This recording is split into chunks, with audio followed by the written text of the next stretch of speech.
Hi everyone. We're going to finish up chapter 12 and 11. We only have, I think, like 10 or 12 slides to go through this last PowerPoint. And then I also want to start into chapter 13, which is solutions. So I posted on your blog that in first semester we got through about 13 to 13 and a half chapters. And now in second semester, our goal is to only get through like 6.5 to 7 chapters. So the nice thing is that we're going to go a little bit more in depth, kind of utilizing the fundamental knowledge of chem that we've already done in chapters 1 through 13. So the big things that we'll do in second semester are going to be kinetics and equilibrium, thermodynamics, and then electrochem. So those are going to be the big, I think, hot things that most of your AP chemistry tests are going to cover. So we, in chapter 11 and 12, last left off here with our heating cooling curve. We saw that on our semester exam. So remember that segment AB and then segment CD and segment EF are all changing in temperature, and in that you're also adding heat or adding energy, and that heat that's being added, or that energy that's being added, is specifically going into raising the temperature. So you're trying to increase the amount of space that's between those atoms or those particles. Now, those are those segments are going to specifically designate our states of matter. So if we're looking at water, for example, from A to B, that'd be in a solid. From C to D, that'd be liquid. E to F, that would be gas. And that's going to be true for any substance that we talk about. We should have those segments: solid, liquid, gas. But then we also have segments B, C, and D, E. And segment B, C is where we have that phase change. And specifically here, we're talking about melting if we're going from ice to liquid water. All of that energy isn't going into raising temperature. Instead, it's going into overcoming those intermolecular attractions. And again, could we do the opposite of that? Could we go from liquid water to ice? We absolutely could. But instead of overcoming the intermolecular attractions, now we're trying to make more intermolecular attractions if we were going the opposite way. Now, if we're looking at segment D to E, that's where we have vaporization. And vaporization is going to take a lot more energy versus if I'm at that melting phase change. And that's because all I want you to think about is the spacing there. If I'm moving from a solid to a liquid, the spacing isn't spacing is not nearly as much if I'm talking about from a liquid to a gas. So at vaporization, again, temperature is not changing, but all of that energy is going into overcoming those intermolecular attractions. So we've done one of these where all you're doing is from the solid, the liquid, and the gas part, you're going to do Q equals MCAT. So you have to find them for each individual segment. But then whenever we did the phase changes, we did just the heat of fusion, or the heat of vaporization, times the number of moles that they give you. And then once we found all of those parts, we just add them together, and then we get our answer. Okay, so let's talk about something called critical temperature and pressure. So gas normally liquefies at some point when pressure is applied. And a critical temperature is just the highest temperature at which a distinct liquid phase can form. So it's the highest temperature at which a liquid can exist. Think about it that way. Critical pressure is the pressure required to bring about liquefaction at this critical temperature, okay? If the temperature is high enough, the liquid phase won't form until pressure is high enough. So critical temperature and critical pressure kind of go hand in hand, and this is also going to bring about a conversation that we'll get into about liquid crystals in just a second. So again, critical temperature, highest temperature at which a liquid phase can form. So the highest temperature at which a liquid can exist, that's critical temperature. And then critical pressure is pressure that's required to bring about the liquefaction at this critical temperature, okay? So when the temperature exceeds the critical temperature and the pressure exceeds the critical pressure, then liquid and gas phases are considered to be indistinguishable from one another. When that happens, so when the temperature exceeds critical temp and when pressure exceeds critical pressure, I don't really know if we're talking about a liquid or a gas because they really have properties of both. So we call that a supercritical fluid. We have been studying supercritical fluids a lot and trying to see what their impact could be in the technology realm or technology field. So these supercritical fluids have been pretty big in the nanotechnology world, and we could try to talk a little bit more. Let me see if I can find an article that I could post or that we can just talk about on Monday whenever we come back from Christmas break, so that way you can see maybe some real world examples of some supercritical fluids. Okay, talking about critical temperature, critical pressure, let's also talk about vapor pressure for a liquid. So the definition of vapor pressure is just the pressure that's exerted by a vapor when the liquid and the vapor are in dynamic equilibrium. So what does that mean? That means that the amount of particles that are trying to escape from the liquid to go to the gas phase, or to leave that liquid, it's the same rate as the amount of particles that are leaving from gaseous form that are right above that liquid to go back into the liquid. So that would be vapor pressure. There's an equilibrium there. So the number of particles leaving that vapor is equal to the number of particles that are entering into that liquid. So, and it's that pressure that's being exerted, okay? At any temperature, some molecules in a liquid will have enough energy to break free. And think about if you are boiling a pot of water on the stove. You know that at a certain temperature, some of those molecules are going to leave the liquid and go into gaseous phase. Temperature is going to have a huge effect on vapor pressure. And there's actually two guys, and you'll see, I think in a few slides, it's Clausius and Clapeyron. So Clausius and Clapeyron came up with a relationship between vapor pressure and temperature. We can kind of see that here with vapor pressure on this graph. So we've seen this graph before. This is nothing new to us. We're comparing the number of molecules to the amount of energy that we have. So at a higher temperature, we see that that peak here is lower on the higher temperature part than at the lower temperature part. And why is that? That's because I have a lot of molecules that are now at a higher energy, which means that they're moving at a faster speed, which means that their temperature is going to be higher. So the amount of particles that I have over here is going to be greater than the amount of particles that I have at a lower temperature. So as temperature rises, let's say that this dashed line, I'm hoping that we can see that on the video. So this dashed line, let's say that that's going to represent the minimum amount of energy that particles need to escape a liquid and move out into gaseous form, or just to leave to the surroundings. So if this is the minimum amount of energy, I can see that I'm going to have more particles or more molecules that could leave at a higher temperature, they could escape, versus the number of molecules at a lower temperature.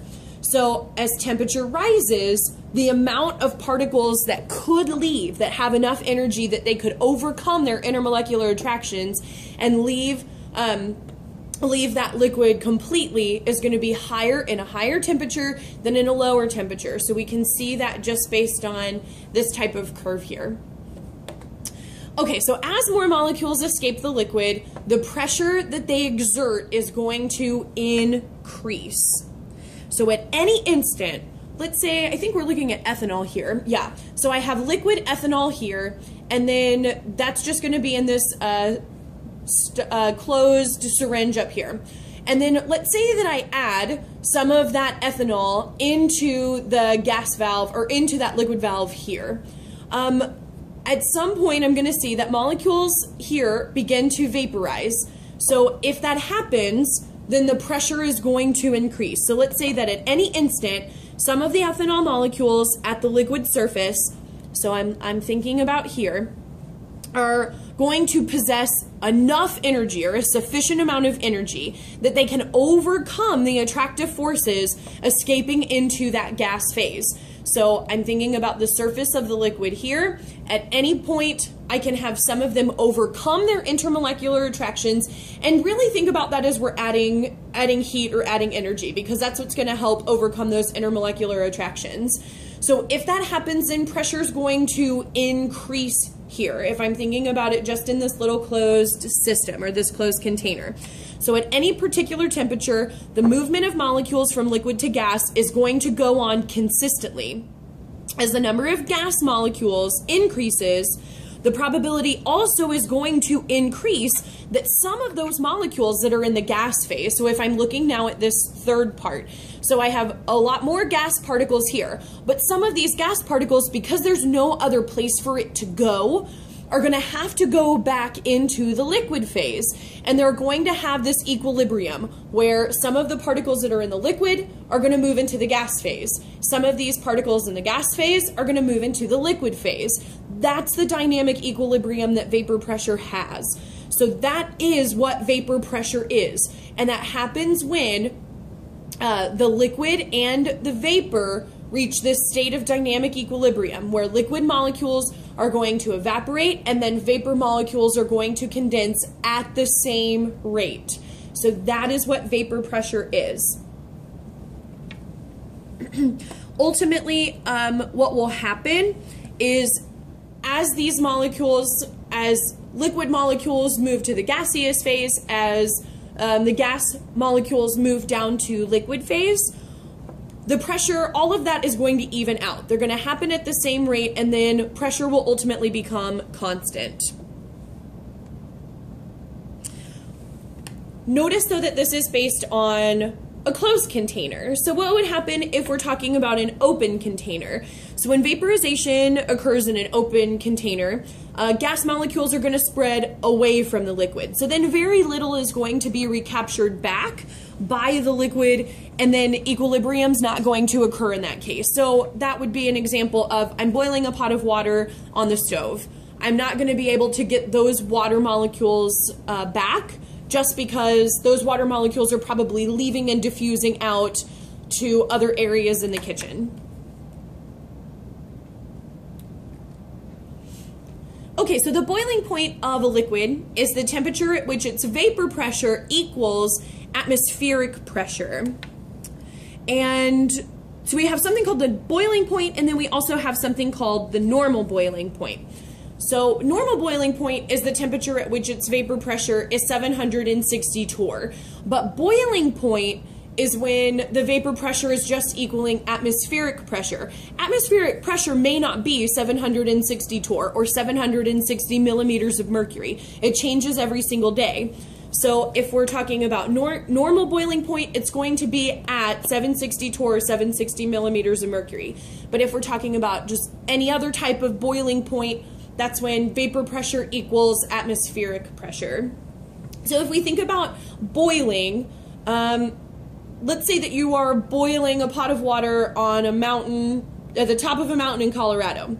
It's not going to take as long to boil just because you don't have as much atmospheric pressure if you're thinking about in Colorado at the top of a mountain versus here where we do have a lot more atmospheric pressure, so it's going to take a little bit longer for water to boil here. If we look over here to the side on this graph, we're just comparing temperature with vapor pressure of, let's see, 4 different types of liquids. So this is just the variation of 4 common substances, and that's just going to be based on their volatility. So if I look here, vapor pressure increases non-linearly with increasing temperature. So it's not a linear relationship if I'm just graphing vapor pressure and temperature.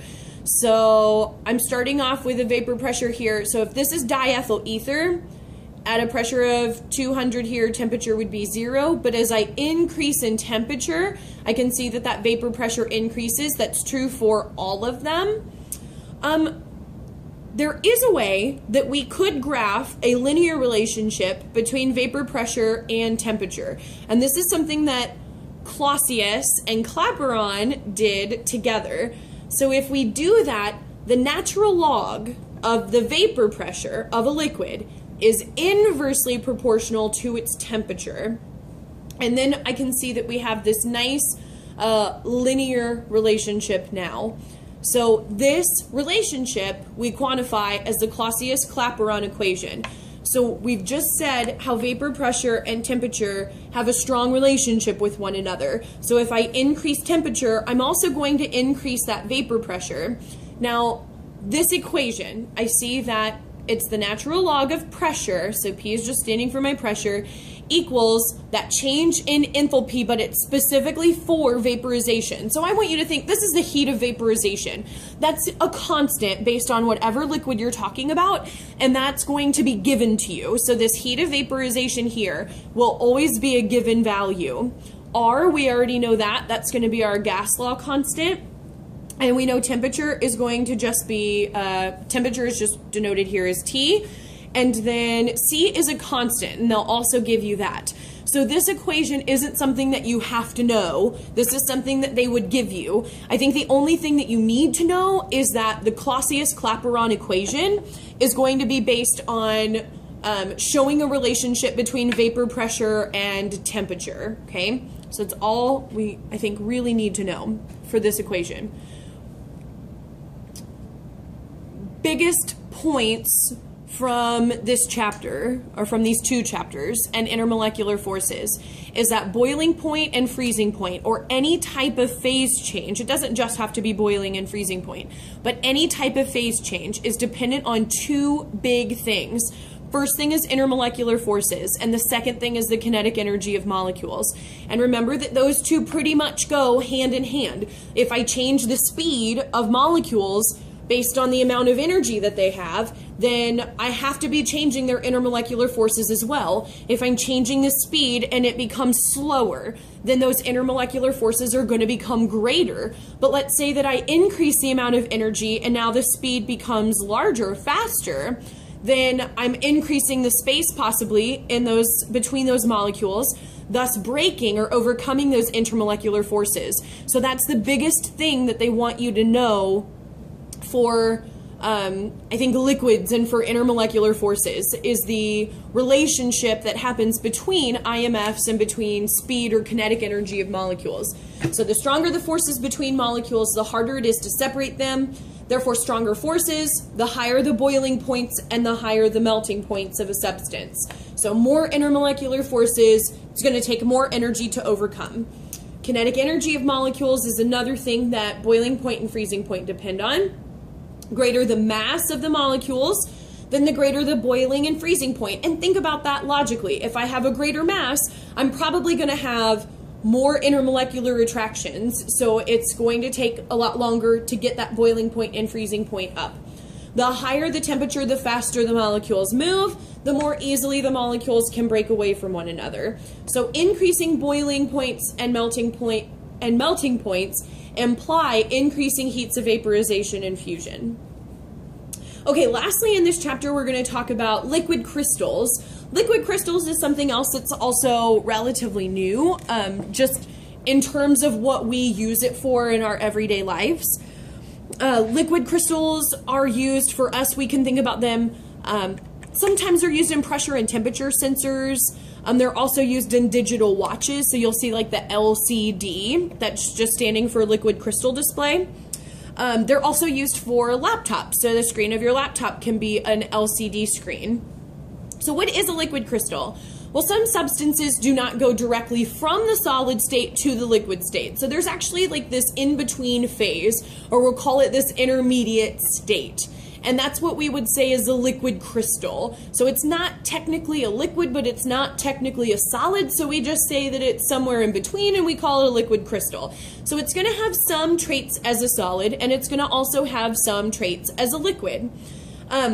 They have pretty weak IMFs, and it's actually kind of nice that they have relatively weak intermolecular forces, because they're gonna be easily affected or easily changed based on any change in temperature or any change in pressure, also any change in an electric field. But we've utilized these specific things to kind of help us in terms of making laptops or making new watches. There's a couple different types of liquid crystals. So in a liquid phase, let's look here at a liquid phase. So this would be examples of just particles or molecules in a liquid crystal or in a liquid phase. In a liquid phase, there's not really any type of order. They're very random and they're kind of just spread apart wherever they want to be. If we're talking about a liquid crystal, then there's 3 different types. There's a pneumatic liquid, there's a smectic A liquid, and then there's a smectic C liquid. So in liquid crystals, there's some type of order, but they're not so close to one another that they would be in a solid. So that's the reason why they're still considered to be in liquid form and they're not technically all the way a solid. So let's talk about the 3 different types. A pneumatic liquid is where you have really long molecules that are going to align, but their ends aren't going to be aligned with one another. So there's quite a bit more space, I think, in between each individual molecule in a pneumatic liquid. Versus if you look here between smectic A and smectic C. Smectic A and smectic C are very, very similar in terms of their crystalline phase. It's just that a smectic A are going to be lined up perpendicularly, versus if you look at smectic C, they're going to be in layers that are actually at more of an incline. So A is where they're actually aligned, and then C is where they're going to be kind of more at like an incline. Or think about A as being perfectly aligned, and then think about C as being like at a curve, maybe. So maybe that will help. So A aligned and C more curved or at an incline. All of these different types of liquid crystals just help form different types of properties. So we will find mostly that in an LCD type of either laptop or watch, we usually have a smectic A liquid crystal. And that's just because they're usually a little bit stronger, just because they're aligned, I think, a little bit nicer than pneumatic and then smectic C. If we talk about phase or temperature sensors, it's usually based on pneumatic liquid crystalline phase. So a lot of these are just used based on properties that end up becoming enhanced for our use. And I think that we'll find a lot more LCD use, especially whenever we get into the medicine field or medical field. And we may see some of that. I'll try to find something else too about LCD that we can read in the medical field. Okay, we already talked about pneumatic liquid crystals, ordered just really in one dimension, and they're all just kind of, they're all in the same type of more alignment versus in the liquid phase, but their axes aren't necessarily aligned. Their ends are definitely not aligned with one another. But in smectic crystals, we see that they're in layers, but in smectic A, they line up, and in smectic C, they're more inclined and curved. In cholesterol liquid crystals, then